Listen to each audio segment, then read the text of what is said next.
اللہ پاک فرما رہے ہیں میرے بندو اگر اگر زمین میں جتنے درخت ہیں اس کے قلم بن جائیں، 7 سمندروں کی سیاہی بن جائے، اور تم اپنے رب اور تم 7 آسمان 7 زمینوں میں جتنی مخلوق ہے سب کو جمع کرو، اولین و آخرین کو جمع کرو، جنات کو فرشتوں کو جمع کرو، اب تم سب مل کر تم اپنے رب کی باتوں کو لکھنا شروع کرو، تو اللہ فرما رہے ہیں تمہارے قلم ٹوٹ کے ختم ہو جائیں گے، پانی سمندروں کا پانی سوکھ کے ختم ہو جائے گا، رک جاؤ، اتنے ہی درخت ابھی اور دیں گے، اتنے ہی سمندروں کو پانی سے پھر بھریں گے، پھر یہ سوکھ جائیں گے، پھر قلم ٹوٹ جائیں گے، تمہارے رب کی باتیں ختم نہیں ہوں گی۔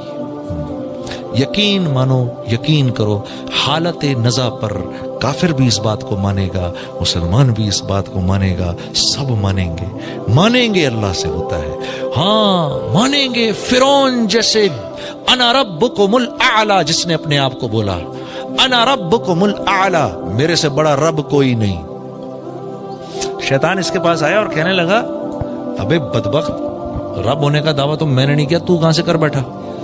ہاں تو کو بہت بڑی شے ہے تو؟ کہتا ہے ہاں کر تو گیا، اب کیا کروں، رہنے دوں؟ کہا نہیں ایسا بھی نہ کر، ہاں کہیں بچی نہ جائے تو، ایسا بھی نہ کر، اب تو کر لیا نہیں تو ذلیل ہوگا۔ تو کہنے لگا کیا میرے سے بڑا بھی کوئی بدبخت ہے؟ کہا ہاں ایک آدمی ہے کہ جب اس کا بھائی اس سے معافی مانگنے آئے وہ اس کو معاف نہ کرے، یہ تجھ سے بھی بڑا بدبخت ہے۔ تو فرعون جیسے جابر نے بھی جب آسمان سے فرشتوں کو اترتے دیکھا اس کی جان لینے کے لیے تو کیا بولا؟ آمنت برب موسیٰ و ہارون، میں موسیٰ اور ہارون کے رب پر ایمان لاتا ہوں۔ یہاں ایک عجیب بات ذہن میں آئیے آپ کے سامنے عرض کر دوں کہ ابو جہل جب مرنے لگا تو رسول اللہ صلی اللہ علیہ وسلم نے صحابہ سے پوچھا کون اس کی گردن لے کر آئے گا؟ تو عبداللہ بن مسعود کھڑے ہو گئے، یا رسول اللہ میں جاتا ہوں۔ تو جب گئے ادھر جا کر دیکھا تو نیچے پڑا ہوا تھا، تو عبداللہ بن مسعود سے نے اپنا جو پیر ہے نا وہ اس کی گردن پہ یہاں رکھا، یہاں رکھ کے دبایا، تو حضرت عبداللہ بن مسعود سے کہنے لگا ابے او بکریاں چرانے والے، بڑی اونچی جگہ پیر رکھ رہا ہے تو عبداللہ بن مسعود نے کہا تجھے تیری اکڑ ابھی بھی نہیں گئی، یعنی تو جا رہا ہے دنیا سے، تیری اکڑ نہیں گئی ابھی تک؟ کہا محمد صلی اللہ علیہ وسلم کو بتا دینا، پہلے یہ بتاؤ جنگ کون جیتا؟ کہتا ہے پوچھتا ہے پہلے یہ بتاؤ جنگ کون جیتا؟ کہا جنگ اللہ رب العزت نے اپنے رسول اور اس کے حامیوں کو فتح عطا فرمائی اور تیرے جیسے اپنے دشمنوں کو ذلیل کیا۔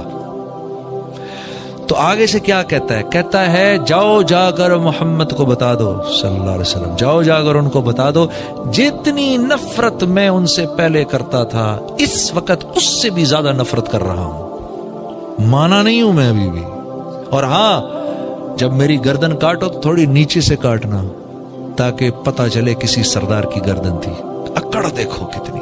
تو آپ فرمایا کرتے تھے میرا فرعون موسیٰ کے فرعون سے بھی زیادہ سخت تھا۔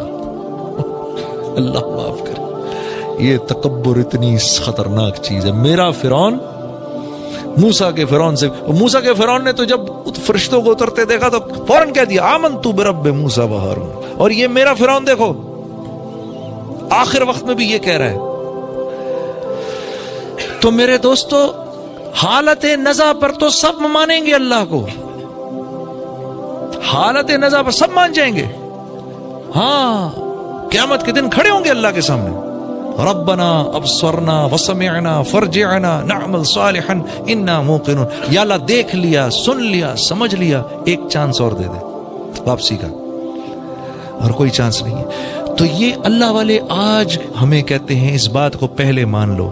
دیکھو دعوت دو گے تو یقین بدلے گا، یقین بدلے گا تو زندگی میں اعمال آئیں گے، جسم سے اعمال نکلیں گے، اور جب اعمال نکلیں گے تو پھر اللہ کی مدد اترے گی۔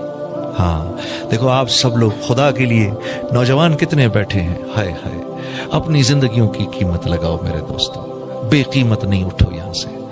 ہاں ہماری جس مقصد کے لیے اللہ نے بھیجا ہے اس مقصد کو سمجھنے کی کوشش کرو۔ ہم سب کے سب، سارے کے سارے عالم کے ذمہ دار ہیں، اس امت کے ایک ایک نوجوان کے اندر، ایک ایک انسان کے اندر ایک نبی کا کام کرنے کی صلاحیت ہے. ہاں، ایک نبی کا کام کرنے کی صلاحیت ایک نوجوان کے اندر ہے. صلاحیت موجود ہے، پھر اللہ کام کیسے لے وہ اللہ پر موقوف ہے، لیکن صلاحیت موجود ہے. میں نے آپ کے سامنے شروع میں عرض کیا تھا. ہاں، عورت کو دیکھو، عورت کیسے، میں نے کہا تھا نا گھر چلاتی ہے. عورت کو دیکھو، واہ واہ سبحان اللہ. وہ ایک آدمی آیا، یا رسول اللہ 3 دن سے بھوکا ہوں. آپ نے فرمایا اچھا. اپنے گھروں میں پتہ کرایا تو 9 گھروں میں کچھ نہیں تھا کھانے کو. صحابہ سے پوچھا بھائی کوئی لے جائے گا میرے مہمان کو گھر؟ ثابت بن قیس رضی اللہ تعالیٰ کھڑے ہو گئے، یا رسول اللہ میں لے جاؤں گا. میں لے جاؤں گا کیا مطلب؟ آپ لے تو جائیں گے، گھر کس کے ہاتھ میں؟ بیوی کے ہاتھ میں. بیوی کو پتہ ہے کھانا ہے نہیں ہے کیا وہ سب. اب جب گھر لے کر گئے تو اب اسی لجاجت سے بیوی سے بات کی، کیونکہ مدینے کی جو انصار تھے ان کی بیویاں تھوڑی سی ذرا سخت مزاج تھیں. بنی ہوئی نہ ہو تو مسئلہ کھڑا ہو جائے، لیکن وہ بنی ہوئی خواتین تھیں، صحابیات بنی ہوئی خواتین تھیں. کہا کس کو لائے؟ کہا محمد صلی اللہ علیہ وسلم کا مہمان لایا ہوں. وہ بنی ہوئی تھیں، اہلن و سہلن. اچھا بھوکا ہے 3 دن سے، کچھ کھانے کو ہے؟ کہا کھانے کو تو تھوڑا ہے، اتنا ہی ہے کہ بچوں کو کھلا دوں. اتنا ہی ہے کہ بچوں کو کھلا دوں. ہم میں سے تو کیا فرمایا کہ ایسے ہو سکتا ہے کہ ان کو سلا دو، ان کو نہ کھلاؤ، یہ کھانا اس کو دے دو. ہم میں سے کتنے کر سکتے ہیں اس طرح؟ بچے کو بھوکا سلا دیں، روتا پیٹتا، کوئی نہیں بیٹا سو جا، اور کھانا لے جا کے مہمان کے سامنے رکھتے ہیں. بنی ہوئی عورتیں دیکھو، عورت کیسے کیسے دین کی دعوت مل رہی ہے اس عورت سے. باپ تو کہہ دیتا ہے، اب وہ اس ماں نے کس دل سے بچوں کو بھوکا سلایا ہوگا. سو جا بچوں، سو جا سو جا سو جا. بنی ہوئی عورت، اس امت کی عورت کیسی داعیہ ہے. کہا ٹھیک، بچوں کو سلا دیا. اچھا جب کھانا لے کر آئیں تو صاحب ابن قیس سے مشورہ کر رہے ہیں بیوی سے، تمہاری کیا رائے، اگر ہم اس کو کھائیں گے تو یہ بھی ہم بھی کھائیں گے تو وہ بیچارہ کیا کھائے گا؟ ہاں تو کیا طے ہوا؟ ٹھیک ہے جب کھائیں گے مشل بہانے سے بجھا دیں گے، سارا کھانا اس کے سامنے رکھ دیں گے، یہ کھا لے، اس کے بعد ہم ہاتھ ہلاتے رہیں گے تاکہ اس کو پتہ نہ چلے کہ ہم نہیں کھا رہے. اگر اس کو ایسا لگا تو یہ نہ ہو کہ اس بیچارے سے کھایا نہ جائے. بہانے سے مشل بجھائی، سارا کا سارا کھانا لا کے مہمان کے سامنے رکھا. دونوں میاں بیوی ہاتھ ہلاتے رہے. اس نے کھایا، دعائیں دی اور چلا گیا.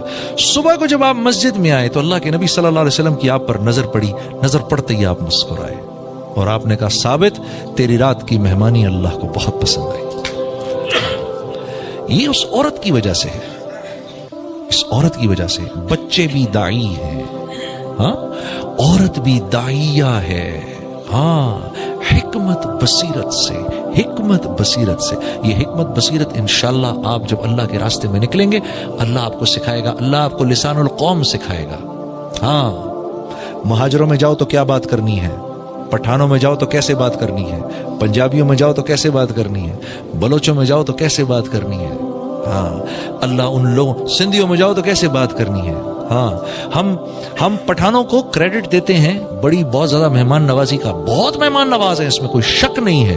لیکن میں یہ ایک بات ضرور اس میں ایڈ کروں گا کہ میں نے جو سندھ میں مہمان نوازی دیکھی، غریب غربا میں، انٹیریئر سندھ میں، یقین کرو وہ مہمان نوازی میں نے کہیں نہیں دیکھی. ہاں ایسی مہمان نوازی نہیں دیکھی. وہ واقعی اتنے غریب ہوتے ہیں اپنے منہ کا نوالا نکال کے آپ کو کھلاتے ہیں.